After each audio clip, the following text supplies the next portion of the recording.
With that, we will move to item 7.6, presentation and discussion on proposed routes to ensure compliance with Senate Bill 552, and B, identify and authorize the most viable route as recommended for Lake County's compliance with Senate Bill 552. This will be presented by Water Resources, and it looks like we have Deputy Director Delagiana here, and she will report or present. So with that, I will give the floor to her once she gets situated. So.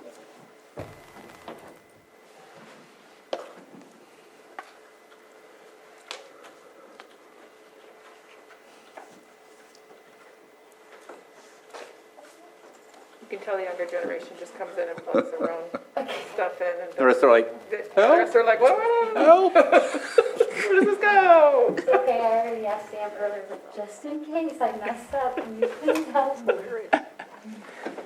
it was better before you said that. I know. All right. Okay, we need a screen share. Oh, okay. You know, Yes, please. I need a break. It's so close. So close. I can't be perfect all the time. Poor Marina. It's been a long day, as I'm sure you guys have. Ask Supervisor Scott. They just keep getting longer. Well, this one will be a fun one, I promise. Awesome. Act. We're waiting. I No, Appreciate you wrong being one. out on Saturday Wrong to one. the community. Yeah, if you can close that one, that's what we were just doing. I'm so sorry that I interrupted you, Supervisor Scott. No. Just thanking her for being out on Saturday, answering community questions about the lake. That was great. My husband actually had a question. I'm like, look, here's somebody here you can ask. That was a lot of fun. Not that one. Very exhausted. The one to the right. Fun The direct one, fact. yep. Fun So many- facts, yeah. So many fun facts.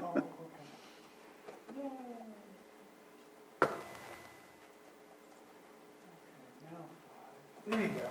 Great, thank you so much, Sam. I appreciate it.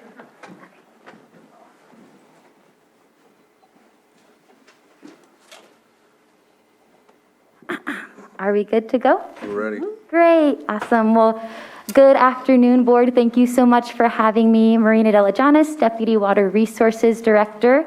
I am here for the item. I have two parts to this item. The first part of this item, as outlined in the memorandum, is a presentation and discussion on proposed routes to ensure compliance with Senate Bill 552. And the latter part of this presentation and discussion will be identification and authorization of the most viable route as recommended for Lake County's compliance with SB 552. And at any point, I definitely welcome the expertise and guidance from our CAO and our county council. And then I will take any questions after the presentation. All right, so today's talking points, again, I will be doing an overview of SB 552. Again, I will not be reading the entire Senate bill, but I do have a link to this, and the link is outlined in the memorandum. I will be highlighting the requirements as SB 552. I will propose a recommendation for our SB 552 compliance. Anticipated hurdles, because it can't all be rainbows and butterflies, of course. So anticipated hurdles in terms of our compliance with SB 552. And of course, we have to have a saving grace, right? So I will have anticipated resources that we will be able to utilize to comply with SB 552. And then proposing a rough timeline or an outline of next steps. So, 1 second, I apologize. All right, so Senate Bill, referred to as SB 552, was passed and signed by Gavin Newsom in September of 2021. SB 552 outlines that state and local governments will share the responsibility in preparing and acting in the case of water shortage events.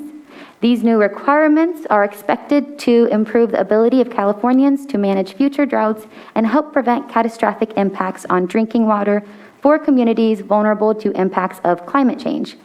The bill outlines the new requirements for small water suppliers, county governments, California Department of Water Resources, and the State Water Resources Control Board to implement more proactive drought planning and be better prepared for future water shortage events or dry years.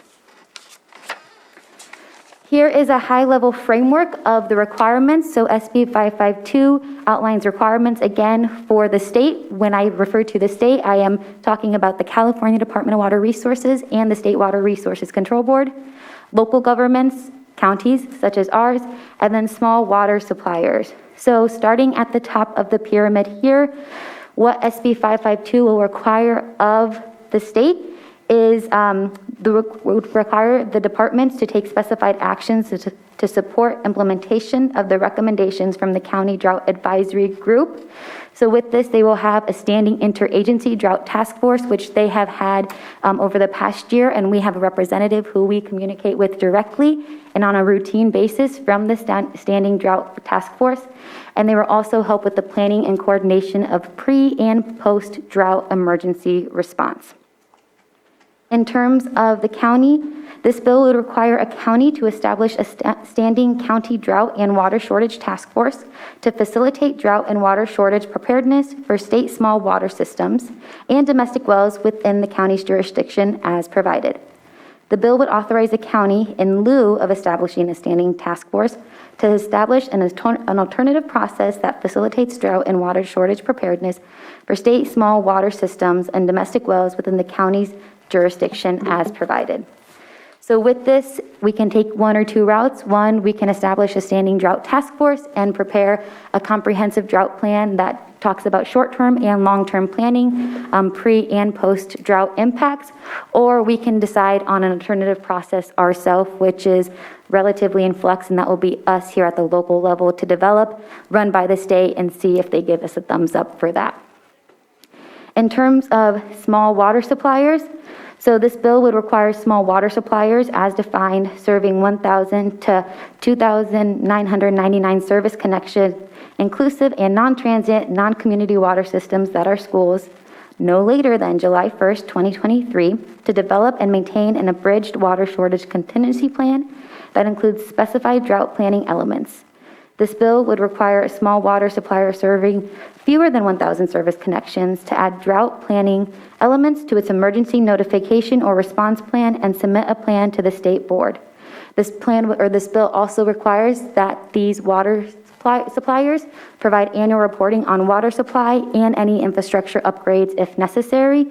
As we are all aware, the state has had some drought emergency funds, which a lot of our water purveyors around the county have utilized in terms of doing any sort of extensions of their water intake pipes or extra wattage storage facilities.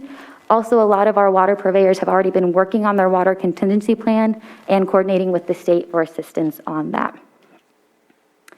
So my recommendation, I do apologize, this one is very wordy, but it is outlined in the memo as well. I usually like to add lots of pretty graphics, but I wanted to be very clear with what I was recommending to the board. In terms of our compliance, this is a 5-pronged approach. So the first one would be to reform the work group's name that we currently have from the County Comprehensive Drought Planning Work Group to the Lake County Drought Task Force. The participants of the original work group as elected by the board will remain the same. The second prong to this approach would be identify the current Lake County Drought Task Force, which again is a non-board appointed group of interested stakeholders. This group was developed by AmeriCorps Civic Spark Fellows over a year ago. Has this group serve as an advisory committee to the bona fide and reauthorized Lake County Drought Task Force. This would result in the original Lake County Drought Task Force group now being identified as the Lake County Drought Task Force Advisory Committee. For folks that are aware, this is very similar to how we complied with the Sustainable Groundwater Management Act. So we have our Groundwater Sustainability Agency and then our Groundwater Sustainability Agency Advisory Committee. So a group of interested stakeholders and the expertise to serve as an advisory committee to the Lake County Drought Task Force. The third prong would be invite representatives from tribal, agriculture, cannabis, recreation, business, education, private well owners, environmental groups, and private water purveyors to participate and the Lake County Drought Task Force Advisory Committee. We have a few of these uses and users represented, but we are missing a few, and I know I have been in conversations with a few folks, especially from ag and cannabis, who are interested in serving in this advisory capacity if this is the route that the county decides to go on. And then the fourth one would be receive recommendation from the Lake County Drought Task Force on a reoccurring basis, Lake County Drought Task Force Advisory Committee on a reoccurring basis to ensure compliance with SB 552 is being met and that the development of the drought planning and practices are developed and implemented in good faith effort. And the fifth one, the Lake County Drought Task Force in compliance with SB 552 facilitate drought and water shortage preparedness for state small water systems and domestic wells within the county's jurisdiction and develop a plan that includes potential drought and water shortage risk and proposed interim and long-term solutions. So that's a lot to go on. With that, I did outline a few hurdles. These are not new hurdles that our county has not faced in terms of complying with other state mandates. The biggest one would be is funding allocations for drought management planning and coordination. So one, funds to actually develop this plan, and two, funds for the coordination and the management of this plan. It will take not a lot of folks, but it will take folks and expertise to help with the actual coordination management. We could decide down the road how we actually go about that. But one, funding allocation for the compliance of SB 552, especially as it relates to our drought management plan. The second one, of course, is management and oversight for state mandated program. So deciding which department is going to be the overseer of this and then the management aspects of it. So guidance to staff on how we move forward with that and ensuring that we have a representative and a program for this. Again, just going off of the Sustainable Groundwater Management Act, this will be a state mandated program. So of course they will be providing resources and technical support services. The state is developing that now. So there are going to be some resources that I'll get to in the next slide that we can lean on. But again, deciding on who will be looking out for those resources and those that we could utilize. And then of course, state deadlines, our favorite thing, right? So they give us what we have to do. With that, they also give us deadlines that we'll be needing to meet. But again, just coordinating with the state and making sure that we are doing everything that we can in our best faith effort. We know that this is not the first drought we faced, nor will it be the last drought. But there are a lot of things to consider in terms of our drought management, especially as it relates to short-term and then long-term planning to make sure that all uses and users throughout the community have reliable water supplies. Resources. So again, we have been in close coordination with our friends at the state. They are actively working on resources. They are actively reaching out to us to see what would be most beneficial for us.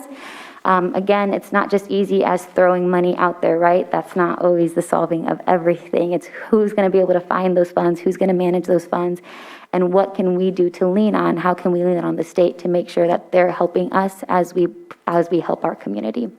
So some anticipated resources that are coming out and that will be coming out in the near future are SB 552 guidance and support workshops. These are anticipated to start in early June.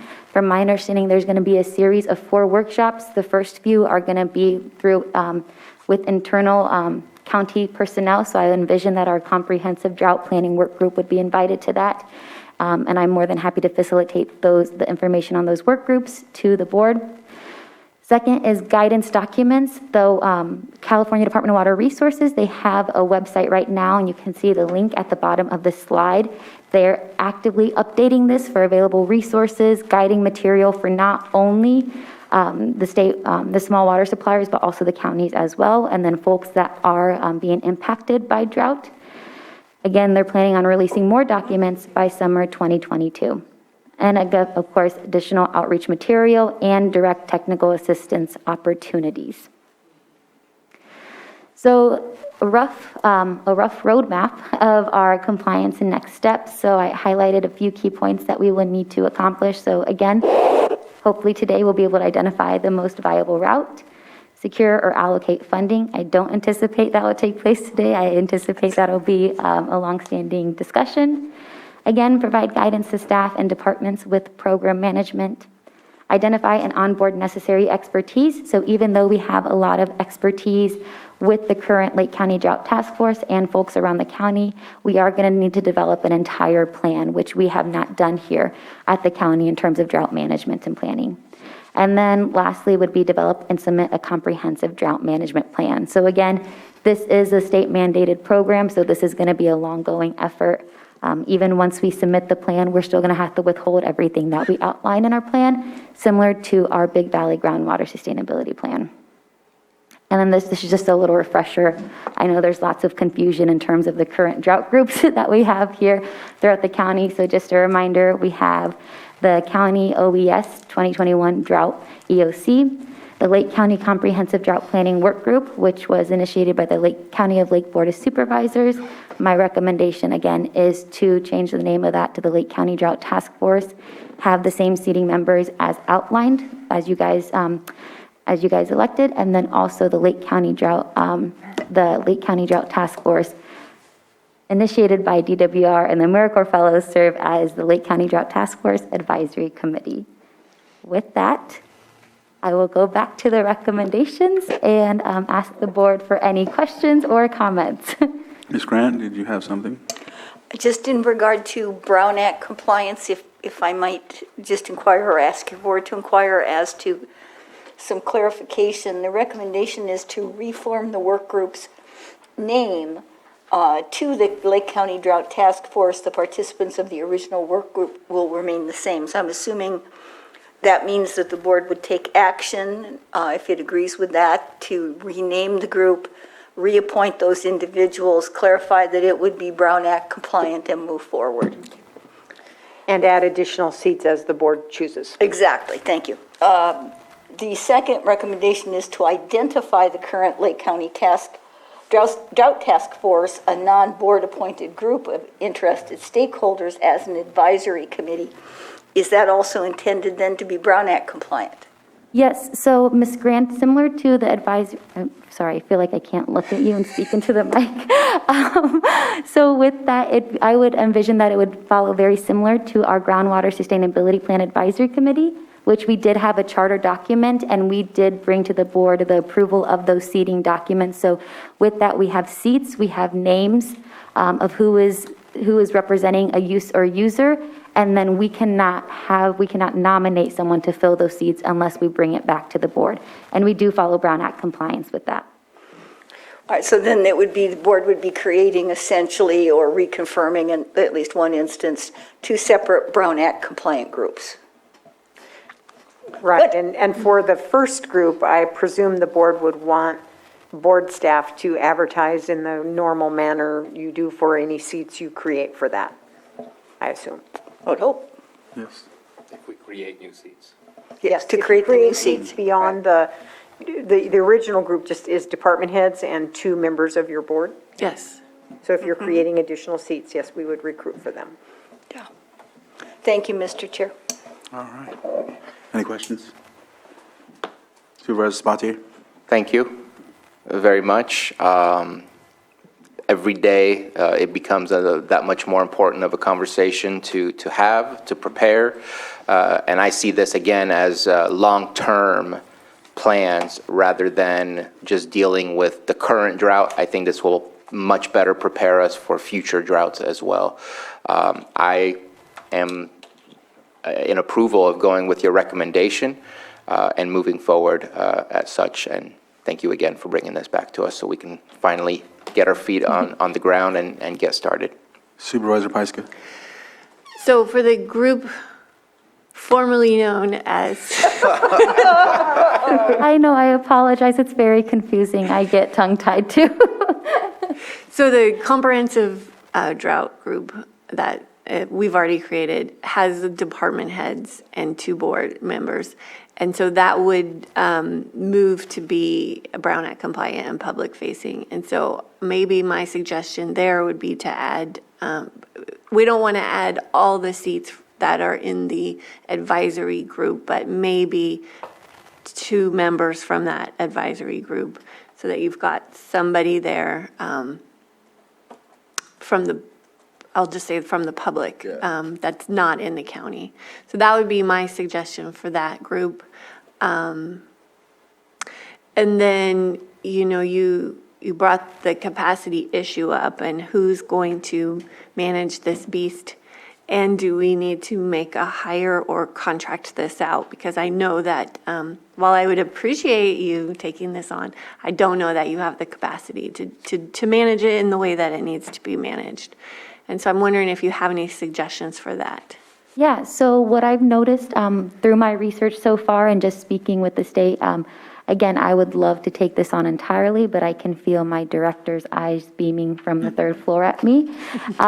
Yes, I do not have the capacity to carry this on myself, nor do I have all the expertise. So my recommendation is that we would go through, the county purchasing code and onboard a consultant to bring on this work and actually make sure that we can comply with SB 552. That's the beauty of having expertise in consultants who have built many drought management plans throughout the state, especially as it relates to SB 552.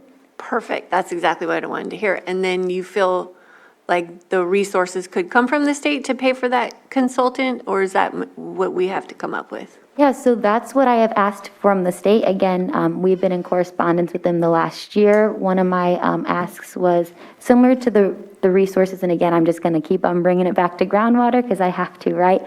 But the resources that we've been able to receive from the California Department of Water Resources as it relates to our compliance with SGMA, they've been able to offer facilitation support services. So we've been able to use facilitators, professional facilitators, to help us with the onboarding and development of our, GSA, the GSPAC, the charter documents, the contractors, et cetera, and our stakeholders. And then also we were able to be awarded funds from California Department of Water Resources for the development of our GSP. So I've asked if we could have something very similar to that for this state mandated program. And I know that's something that the state is looking at. Another thing that is required by SB 552, that since it is a state mandated program, they do have to do a certain amount of reimbursement. How that's going to look like, I'm not quite sure, but they are tasked with providing available resources, including monies, to help us make sure that we remain compliant. Great. Yes. And does it make sense to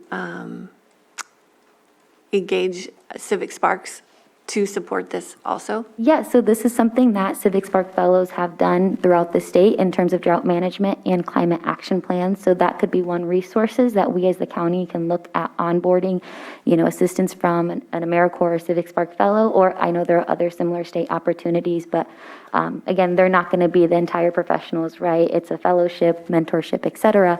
But this is a perfect project. I know back in my Civic Spark day, I would love this. I think it's a great opportunity. So is your department already looking at onboarding Sparks for the year, or is this something that we should look for additionally? Because this is, they're great for getting out in the community and doing that boots on the ground work and engaging. So that would, just wondering do you already have them lined up, or do we need to look at that? So we have a current fellow now who's doing a shoreline assessment and doing outreach. We are having a fellow next year to help with our aquatic invasive species program. I know that the fellowship application, they're taking applications now for fellows. I believe they're close to closing their project site applications, but I could always reach out to our friends at the local government commission and Civic Well who oversee the Civic Spark program to see that this is something that if we could possibly put in another project for. Again, they're always looking for opportunities of this nature. That whole program's perspective is to fill in capacity, and this is definitely something that we need help building capacity with. Yep, excellent. Absolutely. CEO Hutchinson, I think you had your hand up earlier. Well, my question was about funding, how a consultant would be paid for. So thank you for asking the standard CAO question, how are we going to pay for it? And I'm comfortable with finding some other funding and not Got a little asking- nervous there. That's my job. Even in these final hours, that is my job. Thank you. So I will open it up to the public. And before you do that, I just agree, the two from the advisory going on to the main and flying for applications for obviously, no, because we already have those people for the advisory board. I needed that, thank you.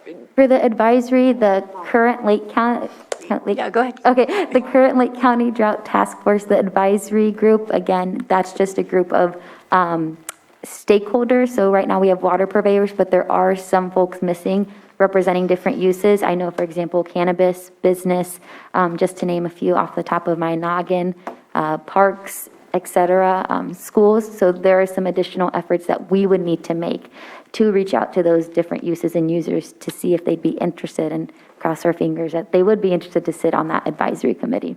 Okay, and once we have at least reached a certain level, maybe not all those seats, it depends on if who raises their hands, then at that point, they would choose 2 people to join us over okay.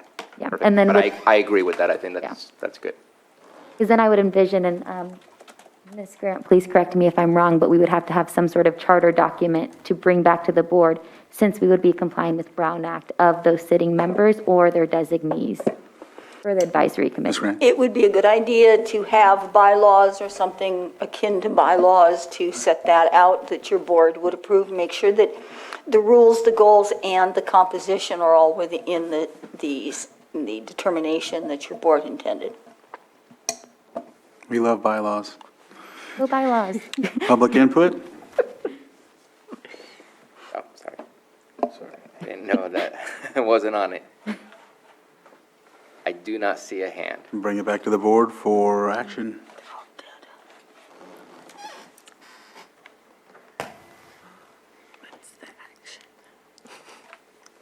Where are we at here? So let me give this a shot. Can I try and do all of this in one, or is that just not a possibility? Okay, here we go. First step then. I move to reform the work group's name from County Comprehensive Drought Planning Work Group to the Lake County Drought Task Force, a Brown Act compliant board. And the participants of the original work group at this moment in time, until further notice, will remain the same. Second. So I have a motion and a second. All in favor? Aye. Yes. Aye. Opposed? Motion carries. Next. I move to reform the current Lake, well, now I just made another Lake County Drought Task Force. The previously known as Lake County Drought Task Force, a non-board appointed group of interested stakeholders as an advisory committee to the modified and reauthorized Lake County Drought Task Force, which we just did, creating the Lake County Drought Task Force Advisory Committee, also a Brown Act compliant board. Second. So I have a motion and a second. All in favor? Aye. Opposed? Next. I don't think I need to do anything with that third one, because that's just invitations. We'll be doing that. I believe we have consensus to fill all those positions on the advisory committee. Receiving recommendations from the advisory committee. We've already had the discussion and stated what the purpose of that committee would be. I don't think we need to do anything. And I think we're good. Do we need to give direction to fly to advertise the positions and write the bylaws for that group now? As a motion or as a consensus? You can do it by consensus, because once you've created the committees, you can direct staff to perform those functions necessary for these entities to operate pursuant to the Brown Act. As far as bylaws go, we have standards. County Council has provided standards that can probably be adapted for most any use, but Oh, yes. what about your thoughts for the seats? Do you want to establish additional seats at this time beyond those that you presently have? And that would be by motion. So how many seats do we need on that advisory committee? So right now, we say invite representatives from tribal, agriculture, cannabis, recreation, business, education, private well owners, environmental groups, and private water purveyors. That's 9. So one of each, and then you have how many existing? How many are on the? So it's whoever wants to come on and hang out on an hour Zoom call. So at the start of it, we had quite a few people, I'd say roughly 20-ish. It's kind of died down a little bit in the last few months. So what I would like to do is I would like to get a head count of folks who, again, we were kind of in limbo waiting for guidance from the board of next steps with this group. I would like to bring back a head count of who's actually on the committee or advisory committee, and who are we missing? And I'm more than happy to do that. Okay? Well, I think we set the number of seats. Yeah. And then just remind everybody that comes to the meeting, you can still come to the meeting Right. as a public member.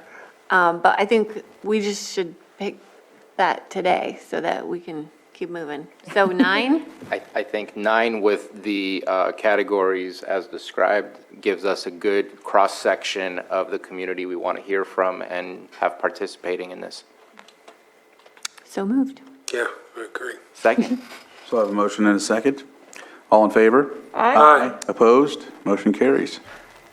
Is there any other thing to address on this item? So I just want to clarify, does Marina need to come back to your board, or you've just established the seats in that motion? In the 9 that, okay, so you established, so the department head seats plus 9 more, right? Nope. You're getting your committees mixed up. Okay. I'm confused too, Carol. So the reason I'm asking is because our office needs to know what we're doing here so we can support the recruitment and all that stuff. This is for the advisory committee, which has no This is not the 5. no county seats, but is going to be put together by Water Resources for Okay. now. And the 552 committee, the Senate bill, the one that's meeting that?